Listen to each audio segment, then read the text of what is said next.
By the late 1880s, a lot of the major U.S. cities had their municipal police forces. So we're talking about still a lot of major northern cities. Now this was happening in the north, while in the south, a whole nother thing was going on. Actual slave patrols going on in the south, right? The first formal slave patrol was created in the Carolina colonies in 1704.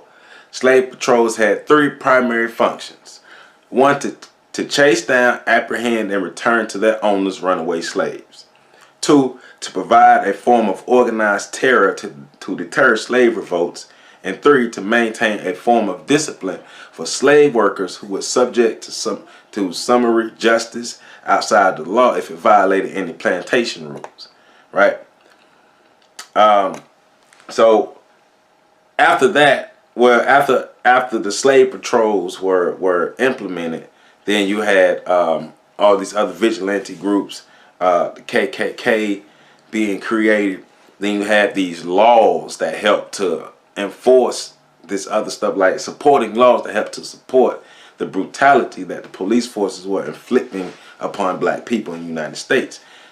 Jim Crow laws came much later, but let's talk about the black codes first. I mean the slave codes, excuse me. The slave codes, right? So when the slave codes were created, they had to be enforced. So more police brutality. So the South Carolina Act of 1740 said, whereas the having slaves taught to write or suffering them to be employed in writing may be attended with great inconveniences, be it enacted that all and every person and persons whatsoever who shall either teach or cause any slave or slaves to be taught to write, or shall use or employ any slave as a scribe in any manner of writing whatsoever hereafter taught to write, every such person or person shall for every such offense forfeit the sum of 100 pounds current money. So that was for South Carolina.